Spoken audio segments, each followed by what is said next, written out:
Bienvenidos a este viaje por las primeras páginas de la historia humana. Hoy exploraremos juntos los 5 primeros capítulos del libro del Génesis. Un relato que ha inspirado a millones a lo largo de la historia. El Génesis, cuyo nombre significa origen o principio, nos adentra en los misterios más profundos, la creación del universo, el nacimiento de la humanidad, nuestras primeras decisiones, y las consecuencias que aún hoy sentimos. Te invito a abrir tu mente y corazón mientras recorremos estos antiguos textos sagrados que han formado la base de nuestra comprensión sobre quiénes somos y de dónde venimos. Primer día de la creación. En el principio, cuando nada existía como lo conocemos ahora, Dios creó los cielos y la tierra. Imagina ese momento primordial, un vacío infinito, una oscuridad total. La tierra, recién formada, estaba desordenada y vacía. Las tinieblas cubrían todo, mientras el abismo se extendía sin límites. Y sobre este caos primordial, el Espíritu de Dios se movía. Como un arquitecto estudiando el terreno antes de comenzar su obra maestra. Como un artista frente a un lienzo en blanco. Entonces, con autoridad suprema, Dios pronunció las primeras palabras registradas en la Escritura: sea la luz. Y la luz fue. ¿Te has preguntado alguna vez cómo sería ese primer destello de luz en un universo completamente oscuro? Quizás fue como la explosión de 1000 soles, o tal vez un suave amanecer que poco a poco fue disipando las sombras. Lo cierto es que Dios miró esa luz y vio que era buena. Y en un acto de orden y propósito, separó la luz de las tinieblas. A la luz la llamó día, y a las tinieblas, noche. Y así, con el primer atardecer y el primer amanecer, concluyó el primer día de la creación. Reflexión sobre la luz. Detengámonos un momento para reflexionar sobre este símbolo tan poderoso, la luz. La primera creación de Dios fue traer claridad donde había oscuridad. Iluminación donde había confusión. ¿No es significativo que Jesús, siglos después, se describiría a sí mismo como la luz del mundo? ¿O que los profetas hablarían de una gran luz que brillaría para quienes caminaban en tinieblas? En nuestra propia vida, ¿cuántas veces hemos sentido la oscuridad del dolor, la confusión o la desesperanza? Y luego, quizás inesperadamente, una luz aparece, una palabra de aliento, una nueva perspectiva, una oportunidad. Dios sigue siendo un Dios que trae luz a nuestras tinieblas.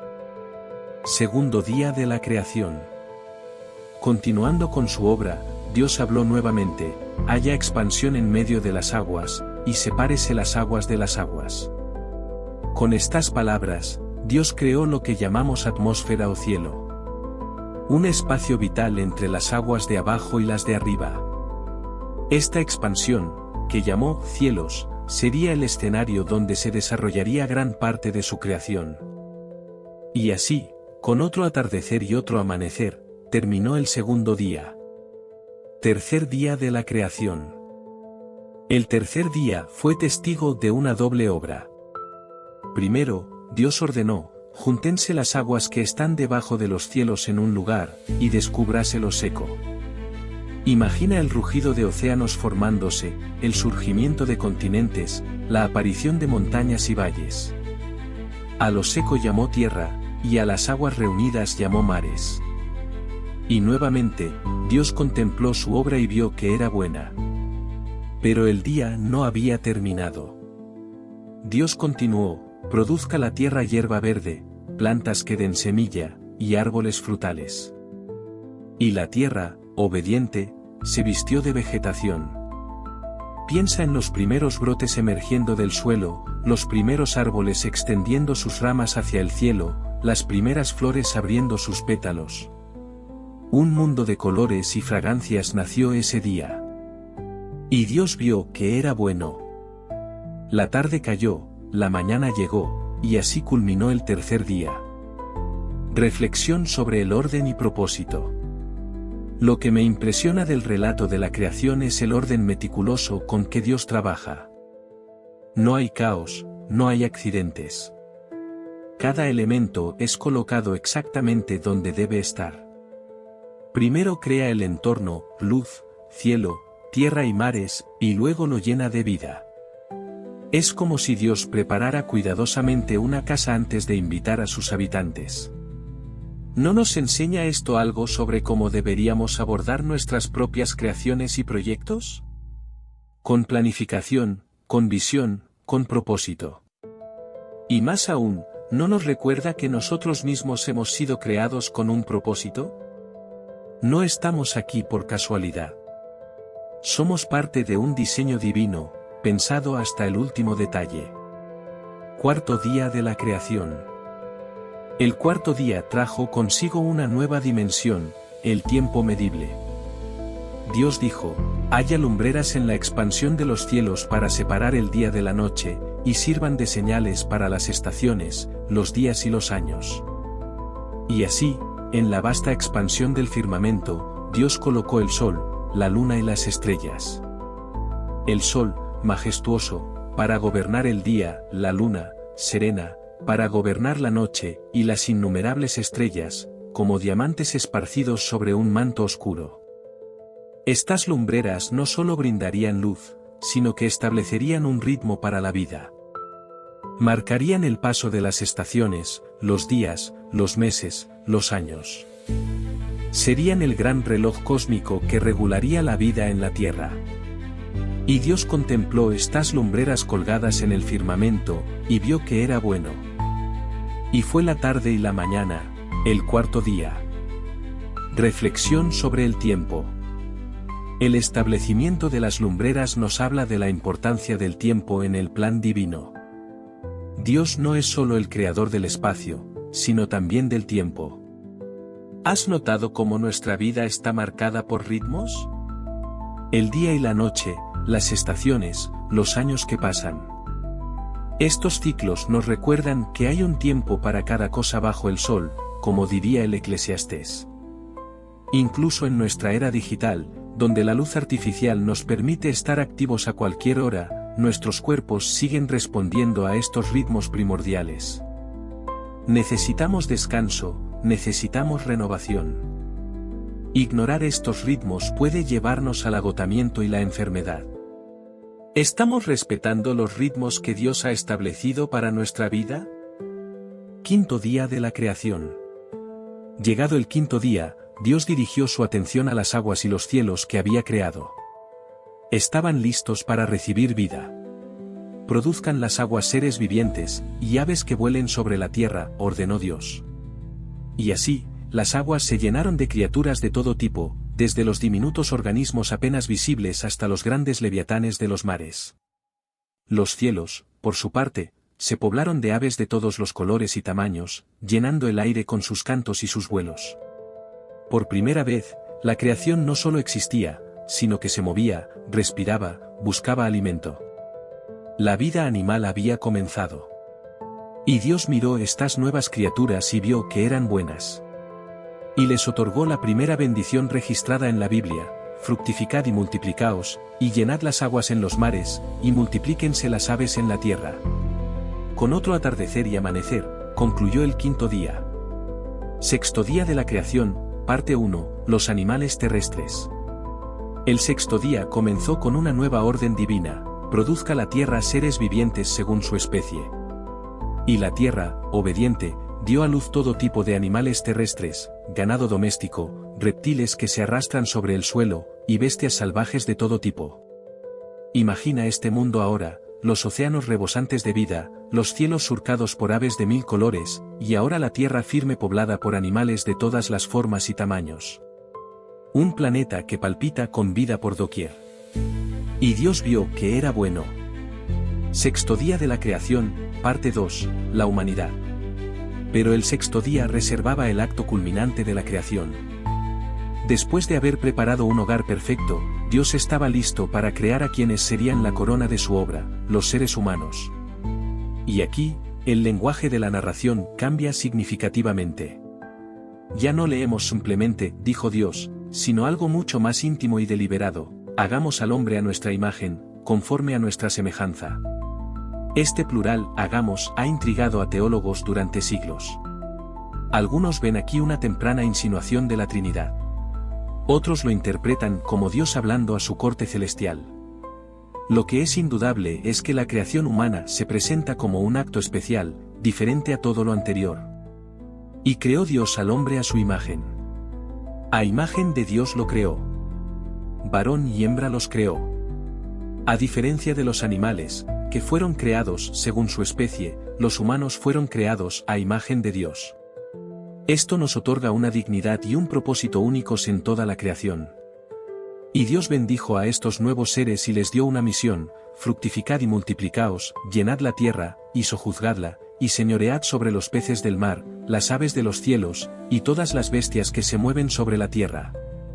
Aquí vemos el primer mandato divino a la humanidad: ser fecundos, multiplicarse, y ejercer dominio responsable sobre la creación.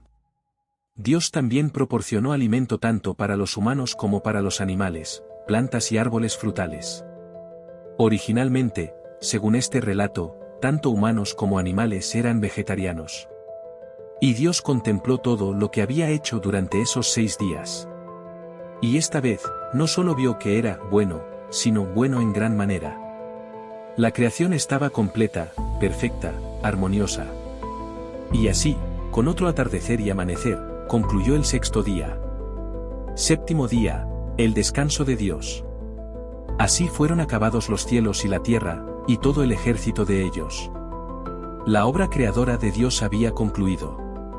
Y entonces, hizo algo sorprendente: descansó. Y acabó Dios en el día 7º la obra que hizo, y reposó el día 7º de toda la obra que hizo. Este descanso divino no era por fatiga. El Creador omnipotente no se cansa ni desmaya. Más bien, era un descanso de satisfacción, de contemplación de la obra terminada. Y también un ejemplo para nosotros. Y bendijo Dios al día 7º, y lo santificó, porque en él reposó de toda la obra que había hecho en la creación. Al bendecir y santificar el 7º día, Dios estableció un ritmo fundamental para la vida humana: 6 días de trabajo, 1 de descanso. Este patrón sería formalmente instituido en los 10 mandamientos como el Sabbat, pero aquí lo vemos en el origen mismo de la creación. Reflexión sobre el descanso. En nuestra sociedad moderna, valoramos la productividad y la eficiencia por encima de casi todo. Trabajamos largas horas, estamos constantemente conectados, y a menudo vemos el descanso como una debilidad o un lujo. Esta descripción evoca la imagen de un alfarero modelando cuidadosamente a su creación con sus propias manos. No hay distancia aquí. Es un acto íntimo, personal. Dios tomando el polvo, elemento humilde y básico, y transformándolo en algo extraordinario. Y luego, ese soplo divino. El aliento de Dios mismo entrando en las fosas nasales de esta figura de barro, infundiéndole vida, conciencia, alma. El jardín del Edén. Dios no solo creó al hombre, sino que le preparó un hogar especial. Y Jehová Dios plantó un huerto en Edén, al oriente, y puso allí al hombre que había formado. Edén, cuyo nombre significa delicia o placer, era un paraíso diseñado específicamente para la felicidad humana. Allí Dios hizo crecer todo árbol delicioso a la vista, y bueno para comer. 2 árboles especiales se mencionan en medio del huerto: el árbol de la vida y el árbol del conocimiento del bien y del mal. Un río salía de Edén para regar el huerto, y de allí se repartía en 4 brazos, regando tierras ricas en oro y piedras preciosas. Era un lugar de abundancia y belleza sin igual. En este paraíso, Dios dio al hombre su primera tarea: cultivar y guardar el huerto. El trabajo no era una maldición, sino parte del propósito original del ser humano. Adán debía ser administrador y protector de este regalo divino. La primera prohibición. Junto con el privilegio de vivir en este paraíso y disfrutar de sus frutos, vino también el primer mandamiento restrictivo. Y mandó Jehová Dios al hombre, diciendo: de todo árbol del huerto podrás comer, mas del árbol del conocimiento del bien y del mal no comerás, porque el día que de él comieres, ciertamente morirás. Esta prohibición puede parecer arbitraria a primera vista. ¿Por qué poner un árbol prohibido en medio del paraíso? Pero vista desde otra perspectiva, esta restricción era en realidad un regalo, el don del libre albedrío.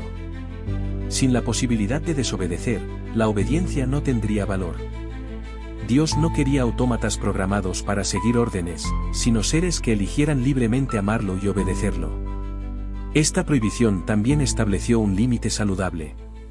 Nos recuerda que incluso en el paraíso, no todo nos pertenece. Hay límites que debemos respetar. Pero el relato de la creación nos enseña otra cosa. Si el mismo Dios, que no necesita descansar, eligió hacerlo y santificó un día para ello, cuanto más nosotros, seres limitados y finitos, necesitamos ese ritmo de trabajo y reposo. El descanso no es pereza. Es parte del diseño divino para nuestra vida. Es un acto de confianza en que el mundo puede seguir girando sin nuestra constante intervención. Es un reconocimiento de nuestros límites como criaturas. ¿Estamos honrando este aspecto del diseño divino en nuestras vidas? La creación del hombre, detallada. El capítulo 2 del Génesis nos ofrece una mirada más detallada de la creación humana, como un zoom que nos acerca a este momento crucial. Entonces Jehová Dios formó al hombre del polvo de la tierra, y sopló en su nariz aliento de vida, y fue el hombre un ser viviente. La creación de la mujer. Después de crear al hombre y colocarlo en el Edén, Dios hizo una observación crucial. Y dijo Jehová Dios: no es bueno que el hombre esté solo, le haré ayuda idónea para él. Esta es la primera vez en el relato de la creación que algo no es bueno. El aislamiento, la soledad, no formaba parte del plan divino para la humanidad. Primero, Dios trajo todos los animales ante Adán para que les pusiera nombre. Este acto de nombrar implicaba autoridad y conocimiento. Pero entre todos estos seres, no se halló ayuda idónea para él. Entonces Dios hizo algo extraordinario. Entonces Jehová Dios hizo caer sueño profundo sobre Adán, y mientras éste dormía, tomó una de sus costillas, y cerró la carne en su lugar. Y de la costilla que Jehová Dios tomó del hombre, hizo una mujer, y la trajo al hombre. A diferencia de los animales, formados de la tierra, la mujer fue formada de la misma sustancia que el hombre, simbolizando igualdad esencial. Y no fue tomada de su cabeza para dominarlo, ni de sus pies para ser pisoteada, sino de su costado, cerca del corazón, para ser su compañera y su igual. Cuando Adán despertó y vio a esta nueva criatura, exclamó con alegría: esto es ahora hueso de mis huesos y carne de mi carne, esta será llamada mujer, porque del hombre fue tomada. Este primer poema registrado en la Biblia celebra la unidad y complementariedad de hombre y mujer. Y el narrador añade: por tanto, dejará el hombre a su padre y a su madre, y se unirá a su mujer, y serán una sola carne.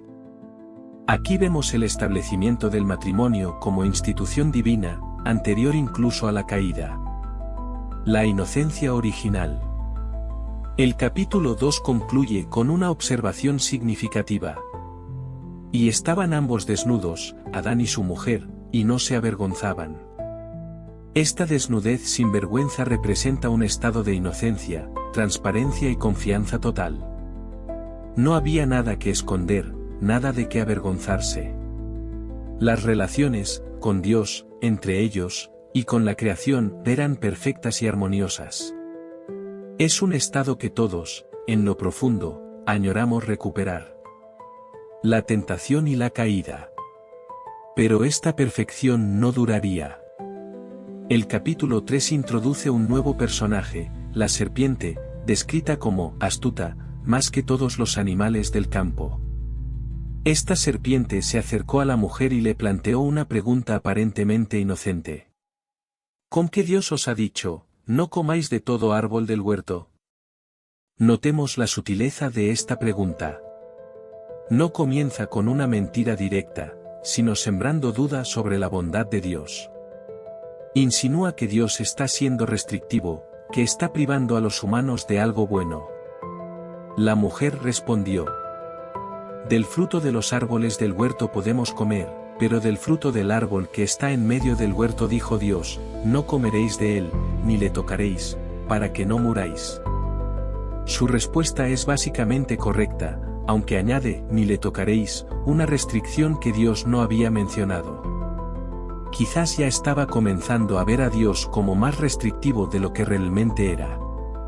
Entonces la serpiente dio el golpe definitivo. No moriréis, sino que sabe Dios que el día que comáis de él, serán abiertos vuestros ojos, y seréis como Dios, sabiendo el bien y el mal. Esta es la primera mentira registrada en la Biblia, y es una mentira sobre la naturaleza misma de Dios. La serpiente sugiere que Dios es egoísta, que quiere mantener sus privilegios divinos para sí mismo, que está celoso de que los humanos puedan elevarse a su nivel. La decisión fatal. Seducida por estas palabras, la mujer miró el fruto con nuevos ojos. Y vio la mujer que el árbol era bueno para comer, y que era agradable a los ojos, y árbol codiciable para alcanzar la sabiduría, y tomó de su fruto, y comió, y dio también a su marido, y él comió. Notemos los tres aspectos de la tentación: era bueno para comer, apelando al apetito físico, agradable a los ojos, apelando al deseo estético, y codiciable para alcanzar la sabiduría, apelando al orgullo intelectual. Juan, en su primera epístola, resumirá siglos después todas las tentaciones como los deseos de la carne, los deseos de los ojos, y la vanagloria de la vida, 1 Juan 2:16. La mujer cedió, tomó el fruto y comió. Luego dio a su marido, que estaba con ella, y él también comió. El texto no nos dice si Adán presenció toda la conversación con la serpiente o si solo apareció después, pero está claro que él también eligió conscientemente desobedecer. Las consecuencias inmediatas. Entonces fueron abiertos los ojos de ambos, y conocieron que estaban desnudos. La promesa de la serpiente se cumplió parcialmente, sus ojos fueron abiertos, pero no para convertirse en dioses, sino para experimentar la vergüenza y el miedo. La desnudez, que antes no les causaba vergüenza, ahora los hacía sentir vulnerables y expuestos. Su primera reacción fue cubrir su desnudez. Entonces cosieron hojas de higuera, y se hicieron delantales. Este acto simboliza el inicio de los esfuerzos humanos por ocultar su culpa y vulnerabilidad, tanto de Dios como del uno al otro. La transparencia perfecta había sido reemplazada por la necesidad de esconderse. Luego, al oír a Dios paseándose en el huerto, tuvieron una segunda reacción: esconderse entre los árboles. Y oyeron la voz de Jehová Dios que se paseaba en el huerto, al aire del día, y el hombre y su mujer se escondieron de la presencia de Jehová Dios entre los árboles del huerto. La intimidad con Dios, que antes disfrutaban sin temor, ahora ha sido reemplazada por el miedo y la evitación. Este es quizás el aspecto más trágico de la caída, la ruptura de la relación de amor y confianza con el Creador. El juicio divino. Dios, que por supuesto sabía exactamente dónde estaban y qué habían hecho, inició una serie de preguntas. No porque necesitara información, sino para llevar a Adán y Eva a reconocer su responsabilidad. ¿Dónde estás tú?, preguntó a Adán. Oí tu voz en el huerto, y tuve miedo, porque estaba desnudo, y me escondí, respondió el hombre. ¿Quién te enseñó que estabas desnudo? ¿Has comido del árbol del que te mandé no comieses?, continuó Dios. Y entonces comenzó lo que podríamos llamar el juego de la culpa. Adán culpó tanto a Eva como, indirectamente, a Dios mismo. La mujer que me diste por compañera me dio del árbol, y yo comí. Eva, por su parte, culpó a la serpiente. La serpiente me engañó, y comí. Ninguno de los dos asumió plena responsabilidad por su elección. Dios entonces pronunció juicio sobre cada uno de los involucrados, comenzando con la serpiente. Por cuanto esto hiciste, maldita serás entre todas las bestias, sobre tu pecho andarás, y polvo comerás todos los días de tu vida. Pero en medio de este juicio, brilló un rayo de esperanza. Y pondré enemistad entre ti y la mujer, y entre tu simiente y la simiente suya, ésta te herirá en la cabeza, y tú le herirás en el calcañar. Esta promesa, conocida teológicamente como el protoevangelio o primer anuncio del Evangelio, sugiere que aunque la serpiente, identificada en el Apocalipsis como Satanás, haría daño a la descendencia de la mujer, finalmente sería derrotada por esta misma descendencia. Los cristianos ven aquí una profecía de la victoria de Cristo sobre Satanás en la cruz. A la mujer, Dios le dijo: multiplicaré en gran manera los dolores en tus preñeces, con dolor darás a luz los hijos, y tu deseo será para tu marido, y él se enseñoreará de ti. Y al hombre: maldita será la tierra por tu causa, con dolor comerás de ella todos los días de tu vida. Espinos y cardos te producirá, y comerás plantas del campo. Con el sudor de tu rostro comerás el pan hasta que vuelvas a la tierra, porque de ella fuiste tomado, pues polvo eres, y al polvo volverás. Estas consecuencias no son tanto castigos arbitrarios como resultados naturales de la ruptura con Dios. El trabajo, originalmente una bendición, se vuelve arduo. El parto, que debía ser una experiencia de pura alegría, ahora conlleva dolor intenso. Las relaciones, diseñadas para la armonía, ahora están marcadas por el conflicto y las luchas de poder. Y sobre todo, la muerte, tanto espiritual como física, entra en la experiencia humana. Gracia en medio del juicio. A pesar de todo esto, el capítulo no termina sin signos de gracia divina.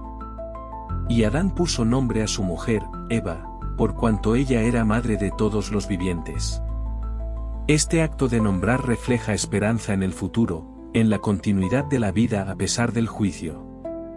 Y Jehová Dios hizo al hombre y a su mujer túnicas de pieles, y los vistió.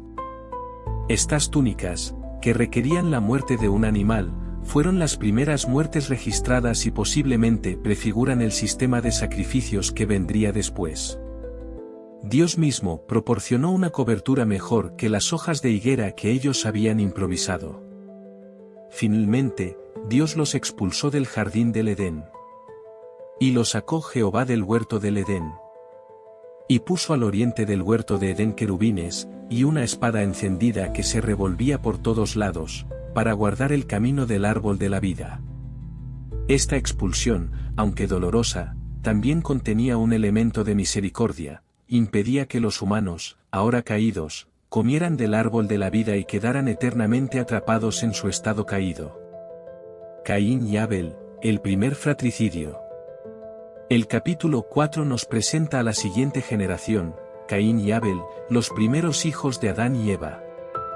Y conoció Adán a su mujer Eva, la cual concibió y dio a luz a Caín, y dijo: por voluntad de Jehová he adquirido varón.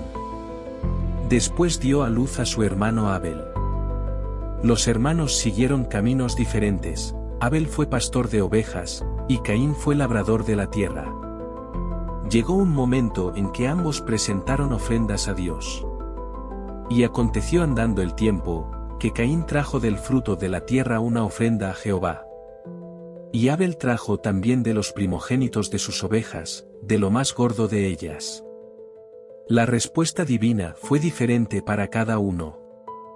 Y miró Jehová con agrado a Abel y a su ofrenda, pero no miró con agrado a Caín y a la ofrenda suya.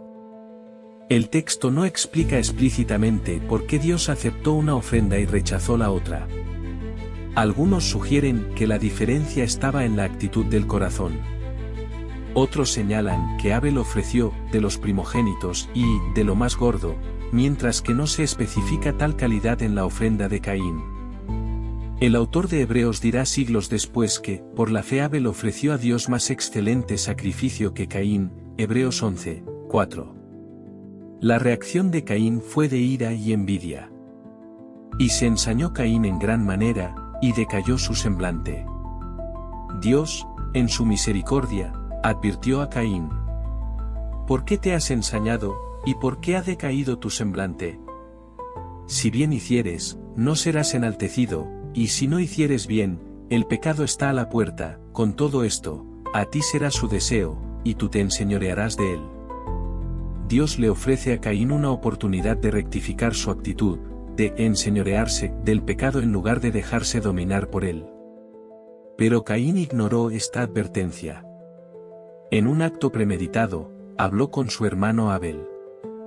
Y aconteció que estando ellos en el campo, Caín se levantó contra su hermano Abel, y lo mató. La tierra, ya maldita por el pecado de Adán, ahora estaba manchada con la primera sangre derramada violentamente. El juicio de Caín. La respuesta de Dios fue contundente. ¿Qué has hecho? La voz de la sangre de tu hermano clama a mí desde la tierra. A diferencia del pecado de Adán y Eva, que fue una desobediencia a Dios, el pecado de Caín fue directamente contra otro ser humano. Y Dios dejó claro que no ignoraría tal crimen. Ahora, pues, maldito seas tú de la tierra, que abrió su boca para recibir de tu mano la sangre de tu hermano. Cuando labres la tierra, no te volverá a dar su fuerza, errante y extranjero serás en la tierra. La tierra, que era el sustento de Caín como labrador, ahora se volvería estéril bajo sus manos. Y más allá de eso, sería un vagabundo, un extranjero sin hogar fijo. Caín reconoció la gravedad de su castigo. Grande es mi castigo para ser soportado. He aquí me echas hoy de la tierra, y de tu presencia me esconderé, y seré errante y extranjero en la tierra, y sucederá que cualquiera que me hallare, me matará. Pero incluso en este juicio severo, Dios mostró misericordia. Ciertamente cualquiera que matare a Caín, 7 veces será castigado. Entonces Jehová puso señal en Caín, para que no lo matase cualquiera que le hallara. Esta señal de Caín, cuya naturaleza exacta no se especifica, era tanto una marca de juicio como de protección. Un recordatorio constante de su crimen, pero también una garantía de que su vida sería preservada. La descendencia de Caín. Salió, pues, Caín de delante de Jehová, y habitó en tierra de Nod, al oriente de Edén. El texto continúa narrando la genealogía de Caín. Tuvo un hijo llamado Enoc, y edificó una ciudad a la que puso su nombre, quizás buscando echar raíces a pesar de su condena a ser errante. Sus descendientes se distinguieron por diversos logros. Yabal fue padre de los que habitan en tiendas y crían ganados, Yubel fue padre de todos los que tocan arpa y flauta, y Tubal-Caín fue artífice de toda obra de bronce y de hierro. Pero junto con este desarrollo cultural y tecnológico, encontramos signos de una creciente corrupción moral. Lamec, descendiente de Caín, practicó la poligamia, tomó 2 mujeres, y se jactó ante ellas de haber matado a un joven por herirlo, declarando que si Caín sería vengado 7 veces, él lo sería 70 veces 7. Esta línea familiar muestra un patrón, progreso material y cultural, pero deterioro espiritual y moral. Set y una nueva esperanza. En contraste con la línea de Caín, el relato vuelve a Adán y Eva. Y conoció de nuevo Adán a su mujer, la cual dio a luz un hijo, y llamó su nombre Set, porque Dios, dijo ella, me ha sustituido otro hijo en lugar de Abel, a quien mató Caín. El nombre Set significa, sustituto, o, designado. Eva lo vio como un reemplazo divino por el hijo que había perdido. Y a Set también le nació un hijo, y llamó su nombre Enos. Entonces los hombres comenzaron a invocar el nombre de Jehová. Esta breve nota sobre Enos marca un momento crucial, el inicio de la adoración formal a Dios. En medio de un mundo que se alejaba cada vez más del Creador, surgió una línea de personas que buscaban mantener viva la relación con Él. Las generaciones de Adán. El capítulo 5 presenta una genealogía formal desde Adán hasta Noé. Este es el libro de las generaciones de Adán. La frase inicial recuerda que, a pesar de la caída, los seres humanos seguían llevando la imagen divina. El día en que creó Dios al hombre, a semejanza de Dios lo hizo. Varón y hembra los creó, y los bendijo, y llamó el nombre de ellos Adán, el día en que fueron creados. La genealogía continúa con un patrón repetitivo, nombre, edad al engendrar a su primer hijo mencionado, años que vivió después, total de años de vida, y la constante, y murió.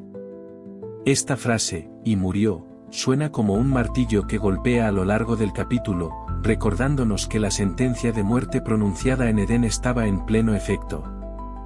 Los patriarcas antediluvianos vivieron vidas extraordinariamente largas, Adán 930 años, Set 912, Enos 905, y así sucesivamente. Matusalén, con 969 años, fue el de vida más larga registrado. Enoc, caminando con Dios. Entre estos patriarcas, uno destaca de manera especial, Enoc, séptimo desde Adán. Caminó, pues, Enoc con Dios, y desapareció, porque le llevó Dios. A diferencia de los demás, de Enoc no se dice que murió, sino que desapareció, porque le llevó Dios. La carta a los Hebreos comenta, por la fe Enoc fue traspuesto para no ver muerte, antes de su traslación, tuvo testimonio de haber agradado a Dios, Hebreos 11, 5. La breve mención de Enoc brilla como una estrella en la oscuridad creciente de este mundo antediluviano. Nos recuerda que incluso en las épocas más difíciles, es posible vivir en comunión íntima con Dios. Noé y una nueva esperanza. La genealogía concluye con Lamec, no confundir con el Lamec descendiente de Caín, y el nacimiento de su hijo Noé. Y llamó su nombre Noé, diciendo, Este nos aliviará de nuestras obras y del trabajo de nuestras manos, a causa de la tierra que Jehová maldijo. El nombre Noé significa, descanso, o, consuelo. Lamec expresó la esperanza de que este hijo traería algún tipo de alivio a la dura existencia humana bajo la maldición. No sabía cuán profética era su declaración. Noé no solo sería un gran trabajador que mejoraría las técnicas agrícolas, se le atribuye ser el primero en plantar una viña según Génesis 9 y 20, sino que, más importante aún, sería el instrumento de Dios para preservar la vida en la tierra cuando el juicio del diluvio cayera sobre la humanidad corrompida. Conclusión y reflexión final. Así concluyen los 5 primeros capítulos del Génesis. Desde la gloria de la creación perfecta, hemos sido testigos de la caída de la humanidad en el pecado, las primeras consecuencias trágicas de esa caída, y el inicio de 2 linajes, uno que se alejó progresivamente de Dios, y otro que buscó mantener la relación con el Creador. Esta historia antigua resuena profundamente con nuestra experiencia humana actual. Como Adán y Eva, sabemos lo que es tomar decisiones equivocadas y enfrentar sus consecuencias. Como Caín, hemos sentido la tentación de la envidia y el rencor. Como los descendientes de Set, anhelamos una relación cercana con nuestro Creador. Pero sobre todo, estos capítulos nos presentan a un Dios que, a pesar del pecado humano, nunca abandona completamente a su creación.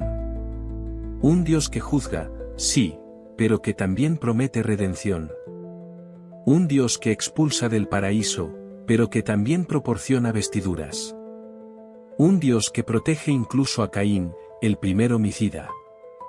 Un Dios que camina con personas como Enoc. La historia continúa en los siguientes capítulos con Noé y el diluvio.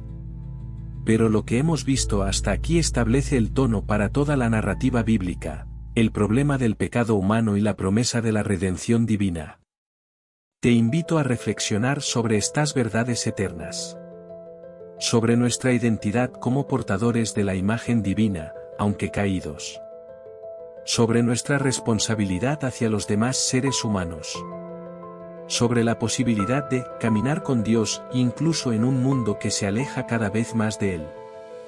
Y sobre todo, te invito a ver en esta primera promesa de la simiente de la mujer que aplastaría la cabeza de la serpiente, el primer destello de esperanza que encontraría su cumplimiento pleno en Jesucristo, el segundo Adán que vendría a deshacer lo que el primer Adán hizo. Gracias por acompañarme en esta exploración de los orígenes.